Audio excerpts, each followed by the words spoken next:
사실은 이제 저는 리더십 개발 전문가이기 때문에 김성근 감독님이 그때 보여줬던 그런 리더십은 리더십 연구자의 측면에서 봤을 땐 좀 아쉬운 면들이 좀 많이 있습니다. 그러니까 이를테면 경기에 이제 지죠. 자주 지면 이제 펌고를 이제 그 자리에서 시킨다거나 운동장 뛰는 거를 시킨다거나 이제 유명하죠. 벌투를 또 이제 막 시켜서 거의 이제 선수 생명을 뭐 끊어 먹은 거다라고 하는 기사들도 이제 막 나오고. 아, 저는 준비하고 있습니다, 멘트를. 멘트 준비하고 있습니다. 네.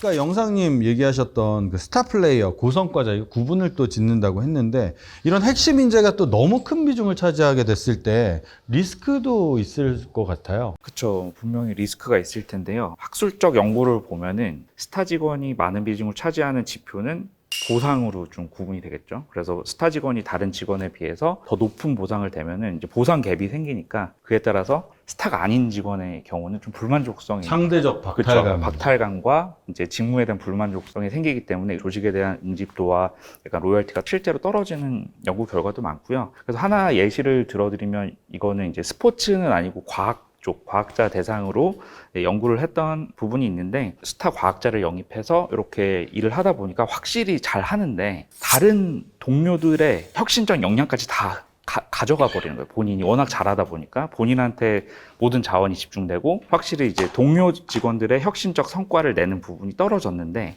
이 부분에서도 좀 갈리는 부분은 스타 직원이 만약에 다른 동료들과 친하고 그런 자원을 쉐어하고 그런 관계성을 잘 고려할 때는 서로 상생할 수 있는 부분이 있는데 그렇지 않을 경우는 확실히 그런 스타 직원의 그런 영향력이 좀 리스크로 작용하는 부분이 있는 연구도 있습니다. 방금 저희 영상님께서 말씀을 해주셨던 것처럼 핵심 인재가 큰 비중을 차지하고 있다는 게 장점이자 혹은 단점이 될 수 있을 것 같은데 해외 기업을 위주로 조금 말씀을 드리면은 핵심 인재라고 생각했던 사람이 들어왔다가 기업을 망친 경우가 조금 있을 것 같아요. 미국에서 이제 되게 유명한 해산물 레스토랑 중에 레드랍스터라고 하는 체인점 기준으로 되어 있는 그 해산물 레스토랑이 있는데 거기에 이제 굉장한 스타 플레이어라고 해가지고 어떤 그 CEO를 데리고 옵니다. 이제 에드나 모리스라고 하는 여자 CEO를 데리고 왔는데 그 CEO가 이 전 직장에 있을 때 레스토랑 업을 대표를 했었던 사람을 데리고 온 거거든요. 그때 무한 리필 개념을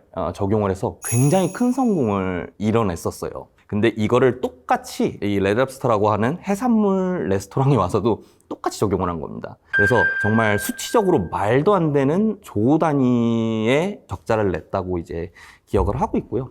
그것 때문에 이제 그 레드랍스터라고 하는 부분의 재정적인 부분이 굉장히 많이 기울었었다. 그리고 지금 현재도 많이 기울어져 있다라고 알고 있습니다. 제가 조금 더 하자면 조직 문화 측면에서 이 스타 플레이어는 사실 굉장히 좋은 그 기회들을 제공할 때가 있어요. 그래서 저 같은 경우는 이제 내부 직원들을 활용해서 그 영상 제작을 많이 합니다. 어떤 영상 제작이냐면 글로 언급하면 부정적인 여론을 만들 수 있는 몇 가지 것들이 있어요. 뭐 제도 변화라든가 혁신 캠페인, 또 일하는 방식, 근무 복장, 에티켓 이런 것들이 글로 전달되면 우리 회사 뭐야 이런 것도 통제해 이런 느낌이 들 수 있거든요. 그런데 직원들을 활용하게 되면 그 직원을 주인공으로 해서 영상이 나가게 되면 친밀감도 생기고요.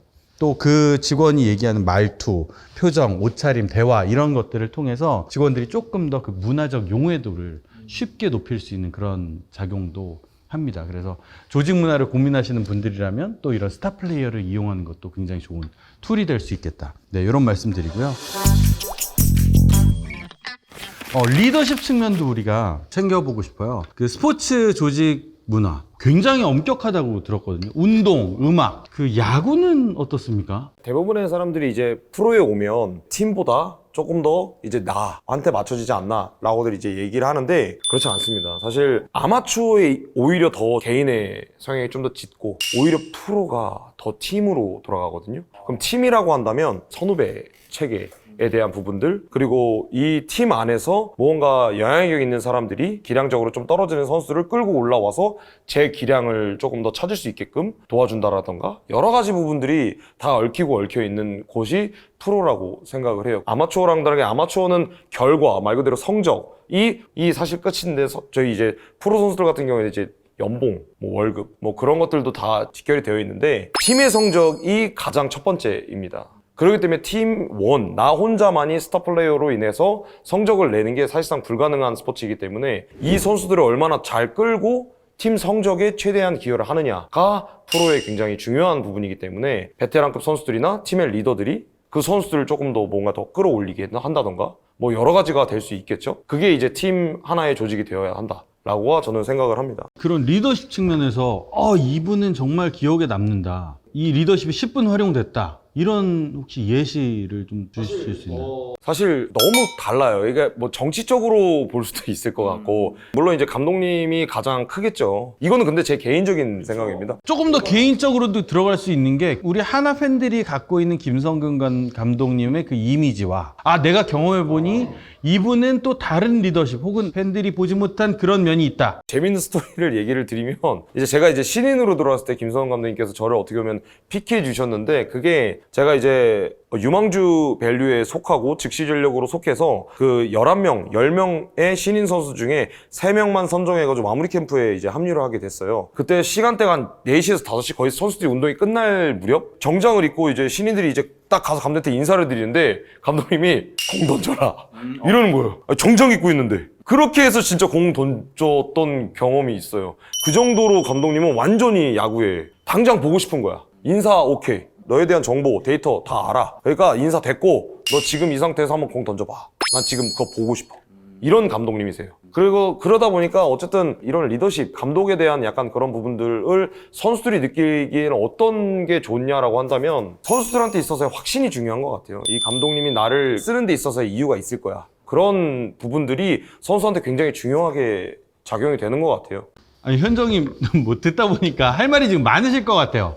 나 엄청 많아. 근데 나 덜덜 떨리고 하는데 하고 싶은 얘기는 또 해야 될 것 같아요. 네. 사실은 이제 저는 리더십 개발 전문가이기 때문에 제가 늘 말씀드리지만 리더십의 현상이나 이런 것보다는 어떻게 하면 확률적으로 좋은 리더십을 이제 발휘할까 그런 부분에 대해서 연구하고 그런 쪽으로 이제 발전시키는 사람 입장에서 봤을 때는 김성근 감독님 조금 다르게 볼 수 있는 부분들이 이제 있고요. 사실은 그 프로 스포츠에서 경기 결과를 뭐로 보느냐는 굉장히 다른 것 같다는 생각이 들어요. 사실은 프로 스포츠에서 제일 중요한 거는 흥행이라고 저는 생각을 해요. 흥행은 진짜 최고예요. 하나가 이제 최고고 그때 어떤 정점을 찍게 만든 그분이 저는 김성근 감독님이라고 생각을 하거든요. 근데 김성근 감독님이 그때 보여줬던 그런 리더십은 리더십 연구자의 측면에서 봤을 땐 좀 아쉬운 면들이 좀 많이 있습니다. 그러니까 이를테면 경기에 이제 지죠. 이제 자주 졌죠. 자주 지면 이제 펑고를 이제 그 자리에서 시킨다거나 운동장 뛰는 거를 시킨다거나 그리고 어떤 선수가 못마땅한 모습이 보이면 이제 유명하죠. 벌투를 또 이제 막 시켜서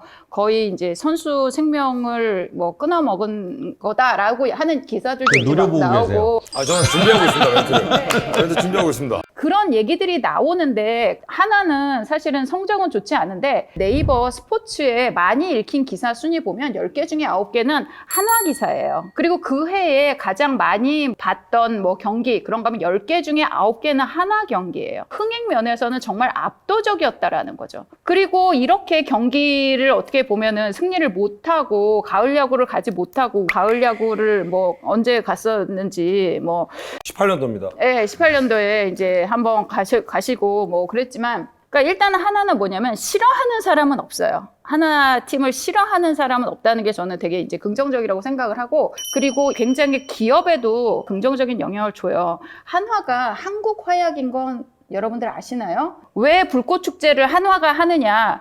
그 불꽃 만드는 그 회사예요. 근데 이 한화라고 하는 회사의 제품을 여러분들이 구입할 수 있는 건 없어요. 여러분들이 불꽃놀이 하려고 그런 걸 사지는 않잖아요. 사실은 일반 소비자들한테 지명도가 굉장히 떨어지는데 이 한화 이글스의 어떤 엄청난 지명도 덕분에 한화가 기업 전체에 있어서 좋은 인재를 가지고 갈 수 있는 그런 면에 있어서 굉장히 많은 이득을 보고 있습니다. 그런 면에 있어서 어떻게 보면 이 프로 스포츠를 정말 가장 알짜스럽게 잘 운영한 데가 한화가 아닐까라는 생각이 들고 거기에 한화 이글스가 기여한 바가 굉장히 저는 크다라고 생각을 하고 그래서 우리의 비즈니스 본질이 무엇이냐? 다시 한번 생각해 보게 된 어떤 계기였어요, 저는. 김진영 프로님 표정이요. 점점 밝아지고 있습니다. 저희는 그걸 느꼈어요. 이게 되게 말을 이제 마무리를 정말 아름답게 해주셔가지고 한화스럽게 했습니다. 네, 마무리를 잘 해주셔가지고 정말 감사하게 잘 들었고요. 근데 저는 이제 김성 감독님 관련해가지고 제가 좀 덧붙이자면 이제 리더십 관련되어 있는 이제 관계자님들이 보셨을 때는 그러한 부분들이 조금 아쉽다, 이러한 표현들이 나올 수 있을 거라고 생각하면 저는 그것 또한 저는 미디어가 만든 것이 아닌가라는 생각을 해요. 사실 현장에서의 선수들, 현장에서의 관계자들은 졌는데 운동해야죠. 어떻게 느끼냐면 우리가 부족하니까 내일 어떻게든지 우리는 이렇게까지 했는데 우리가 못해? 우리가 할 수 있어. 그런 정신력적인 부분들을 팬들한테 보여줘야 된다고 생각을 하고 임했었던 상황이었습니다. 근데 그런 것들이 어떻게 보면 이제 혹사 논란, 말 그대로 벌투 논란, 이러한 이제 코멘트들이 너무 질비했었다, 이런 관점으로도 볼 수 있어. 근데 그거를 이제 김성 감독님이 오로지 이제 소화를 시키지 않으셨나, 저는 이렇게 생각을 하고, 그렇다고 저는 이제 김성 감독님이 뭐 옳고 그름에 따라가지고 무조건적으로 정답론이다라고 얘기하지는 않습니다. 지난번에 조조랑 유비가 안 와가지고 내가 함부로 말할 수 있었는데. 저는 컨설팅적인 측면에서 꼭 얘기를 한 번 더 해봐야 되는데, 일단 저의 의견은 저는 김성근 감독님을 되게 존경합니다. 배울 점이 많은 분이라고 일단 생각을 하고 있고, 제가 같이 일하는 이제 친구들한테 항상 컨설팅에 대해서 이야기를 할 때 우리는 결과가 좋아야 되는 건 너무나 당연한 얘기다라고 이제 표현을 해요. 컨설팅에서 뭔가 스타 플레이어라든지 아까 지금 저희가 계속 얘기가 나오고 있는 핵심 인재가 되기 위해서는 그 결과 플러스 알파가 필요한 거죠. 요즘은 점점 기업에서 그 좋은 결과라고 하는 것 자체를 내는 것조차도 이제는 점점 쉬워지지 않고 있다라고 하는 게 사실은 현실적인 문제가 되는 거거든요. 이 김성근 감독님에 대한 얘기를 하려면은, 저는 이제 인천 태생이기 때문에 태평양에 대한 얘기를 진행을 해야 되는데, 저희 팀은 약팀이었고요. 한 번도 포스트 시즌을 진출을 해본 적이 없었던 팀입니다. 엄청난 약팀이었는데, 또 하나의 안 좋은 점이 뭐였냐면 팬이 많이 보러 가지 않았었어요. 한마디로 팬이 많이 없는 팀이었었죠. 근데 그걸 반전시켰던 게 사실은 김성근 감독님이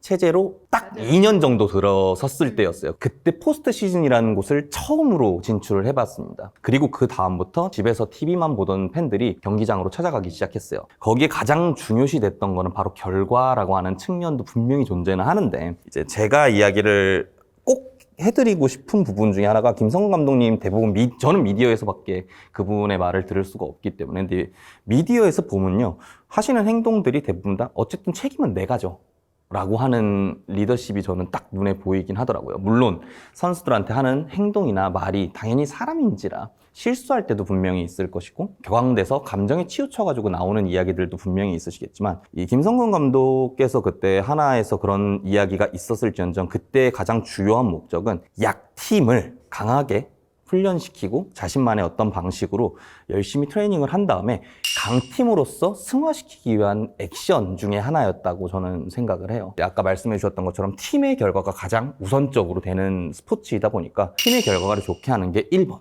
그리고 그 팀의 결과가 좋아지면 이 선수들이 각자 그 팀의 결과를 갖고 이 사람들의 기량과 역량을 충분히 올려서 너희의 미래를 스스로 책임질 수 있게끔 만들어주는 게 나는 목표다라고 하는 뉘앙스를 굉장히 많이 받았습니다. 그러다 보니까 아무래도 개인적으로는 리더로서의 배울 점이 책임을 진다라든지, 결국 근원적으로 어떤 거를 보고 그 행위들을 하고 있느냐라고 하는 측면에서 봤을 때는 저는 좀 배울 점이 굉장히 많은 분이었다라고 생각을 했습니다. 야구 쪽에 또 리더십 관련해서 설명도 해주셨는데, 이제 기업으로 보면은 저희 뭐 여러 가지 리더십 유형들이 있잖아요. 뭐 예를 들면 변혁적 리더십과 기브 앤 테이크 형식의 리더십, 또는 요새는 조금 더 권한 위양을 해주는 리더십을 더 선호하고 훨씬 더 그런 부분에 있어서 조직원들이 좀 따라가려고 하는 것 같아요. 그래서 섬김의 리더십, 뭐 서번트 리더십, 뭐 인파워링 리더십 형식으로, 그래서 실제로 이제 기업체 담당자분이나 또 CEO분들 만나 뵈면은 그런 얘기 많이 하시는 것 같아요. 예전은 뭔가 카리스마를 보여주고 이 사람에게 뭔가 여러 가지를 불러일으키도록 그런 영향을 주는 부분을 많이 하려고 하셨다고 하는데, 요새는 많이 세대가 가면서 권한 위양하고 자율성을 많이 주는 쪽으로 가는 것 같아요. 그래서 기업 차원에서는 이런 트렌드가 컨트롤 위주의 리더십 또는 카리스마 위주의 리더십에서 좀 더 자율성을 주고 권한 위양을 해주는 그런 리더십으로 많이 가고 있는 것 같습니다. 자, 마지막으로 그 연봉과 성과 평가 관점으로 볼 건데요. 당연히 스타 플레이어 연봉이 높을 거란 말이죠. 그런데 팀 순위가 낮아도 연봉이 높은 선수들이 있잖아요. 혹시 이 연봉을 책정하는 기준이 있을까요? 자, 디테일하게 말씀드리는 건 힘들 것 같고, 글쎄요, 그냥 선수 측면에서 얘기를 하자면 아무래도 그 개인의 성적이 좋은 선수들이 있는 반면 안 좋은 선수들도 있잖아요. 그러면 이제 좀 나뉘어요. 안 좋은 선수들은 이제 팀 성적에 관련돼서 내가 이 정도로 희생하고 헌신하고 했던 부분들을 조금 더 앞세우자면, 성적이 좋은 선수들 같은 개인 성적으로 이제 그런 거를 평가받길 원하죠. 하지만 제가 그냥 간단 명료하게 말해서 제일 중요한 부분은, 이거는 이제 연봉 담당하시는 분과 제가 굉장히 가까웠기 때문에 그냥 구체적인 한 개만 말씀드리면, 이기는 경기에 이 선수가 얼마나 기여를 많이 했는지, 어떤 역할을 했는지에 고가평가가 굉장히 높습니다. 여러 가지 세부적인 것들이 있겠죠. 근데 지는 경기보다 이기는 경기 안에서의 선수 개개인의 말 그대로 끝내기 안타가 나온다던가, 중요한 상황에 막는다던가, 경기를 지킨다던가, 뭐 여러 가지 지표들이 있겠죠. 근데 이기는 경기에 한해서 조금 더 개인 성적의 연봉 고가가 조금 더 높게 선정이 된다. 이거는 제가 말씀드리고 싶네요. 기업 같은 경우는 우리 직장 생활이라는 게 3, 40년 가잖아요. 근데 선수들 같은 경우는 그 활동 기간이 상대적으로 적고, 그러다 보니까 어떻게 보면 우리 직장 생활에 압축된 그런 부분들을 쉽게 또 볼 수 있는 것 같은 느낌인데, 요즘은 또 얼마를 보상하느냐, 이런 측면에서 어떻게 보상하느냐, 무엇을 보상하느냐, 이런 문화적 측면으로 많이 가고 있고, 평가나 보상의 이 연결고리를 좀 많이 끊으려고 하는 것들이 기업의 형태인데, 혹시 또 얘기해 주실 분들 계실까요? 그 연봉과 이제 보상적인 측면에 사실 프로스포츠하고 일반 기업을 비교를 한다는 건 사실은 말이 안 되는 것 같아요. 그 말이 안 되는 것 같고, 근데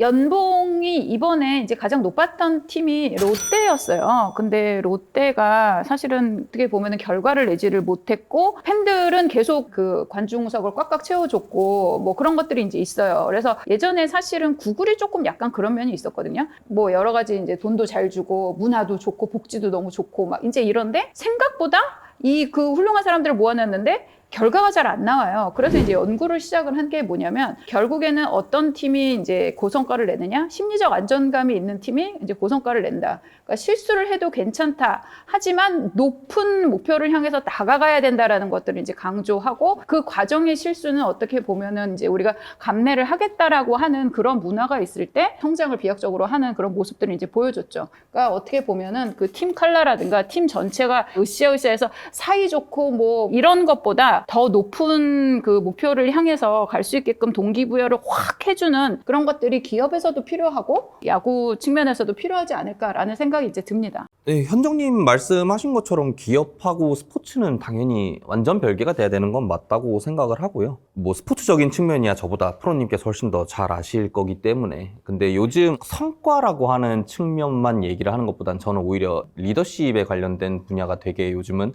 많이 더 떠오르고 있다라고 생각을 하고 있어요. 점점 리더십의 트렌드는 바뀌어가고 구성원들의 세대 자체가 일단 바뀌어가고 있는 지금 시점이다 보니까, 과거에 그냥 일반적으로 저희가 평가를 하던 평가를 위한 평가, 말 그대로 무늬만 평가인 거죠. 이제 이런 부분들에서 요즘은 정말로 꼭 퍼포먼스가 아니어도 플러스 알파적인 영양적인 측면들, 그리고 또 플러스 알파적인 리더십적인 측면들, 이런 부분들도 이 성과를 책정하는 데 있어가지고 굉장히 주요한 역할로 역할 포션이 올라가고 있다. 이런 부분들이 조금 더 다른 면이지 않을까 싶습니다. 제가 추가적으로 말씀드리면, 사실 이제 야구의 경우는 좀 정량 지표가 많이 나오죠. 팀 기여도 형식으로, 그리고 다양한 역량 지표가 성과로 나타나는데, 기업의 경우는 정량 평가도 하지만 직무에 따라서 이제 정성 평가를 많이 하고 있는 것 같아요. 측정하기 되게 어려운 부분이 많기 때문에 그런 건데, 팀 순위는 낮은데 연봉이 높은 선수가 있는 경우는 제가 봤을 때는 뭐 그럴 수도 있지만, 사실 보상 관점에서 보면은 전략적 보상을 하라고 하잖아요. 결국에는 성과를 높이기 위해서 보상이 연동돼서 일종의 변동 성과급 이런 걸 많이 활용하려고 하는데, 그런 부분에 있어서 약간 잘 이루어지지 않은 부분일 수도 있겠다 싶기도 하고, 그리고 또 성과평가 얘기하면 측정하지 못하면 관리할 수 없고, 관리할 수 없으면 성공하지 못한다라고 피터 드러커가 얘기했다고 하는데, 사실 피터 드러커는 그렇게 얘기하진 않았다고 하더라고요. 그래서 원래는 측정되지 않는 부분도 중요할 수 있기 때문에 경영자가 그런 부분을 간과해서는 안 된다고 하는데, 제가 봤을 때는 야구도 마찬가지고 기업도 사실 고액 연봉을 주고 데려와도 잘 못하는 경우도 있는데, 그 부분은 사실 정량적 지표로 봤을 때는 그렇지만 정성적으로 저희가 측정하지 못하는 부분이 분명히 있을 거기 때문에, 기업 오너 또는 구단, 뭐 단장, 그런 분들이 그런 측정되지 않는 부분도 잘 고려해서 리딩을 할 필요가 있겠다. 그런 생각을 좀 해봅니다. 저는 오늘 그 기업과 야구의 공통점을 좀 찾아낸 것 같아요. 우리가 보통 성과라고 얘기하면 개인의 능력이 필요하고 동기부여되는 것들이 필요하고 기회가 필요하다고 하는데 이 세 가지 측면이 야구에서도 기회가 주어져야 된다고 얘기했고 또 리더십 측면에서의 동기부여 그리고 결국 개인의 역량 이런 것들이 돼야 성과가 나온다고 생각이 드네요. 자, 오늘 인사적 시점 야구에 관해서 얘기를 해봤습니다. 프로님 모시고 분석을 해보니까 굉장히 즐거웠던 재밌었던 시간이 아니었나 싶습니다. 자, 그럼 마지막으로 우리 김진영 프로님 소감 한번 듣고 마무리를 해보겠습니다. 정말 이런 어떻게 보면 제가 만나 뵙기 힘든 이제 전문가님들 앞에서 제가 이게 야구적 관점으로 이제 말씀을 좀 드리게 됐는데 정말 좋은 기회를 주셔서 저는 감사하고 오랜만에 저도 그 안에 들어가가지고 어떤 일을 했었는지 좀 뭐 그런 경험들을 또 다시 되새김할 수 있는 기회가 돼서 너무 좋았고요. 이것보다 더 많은 얘기를 더 드릴 수 있을 것 같은데 다음에 또 언제든지 또 기회를 주신다면 또 한 걸음에 또 달려오도록 하겠습니다. 너무 감사했습니다. 네, 감사합니다. 오늘 양복 입고 오셨는데 공이나 한번 던지시죠. 네. 네. 일본을 가야 돼가지고. 네. 네, 그럼 인사적 시점 이렇게 마무리하겠습니다. 감사합니다.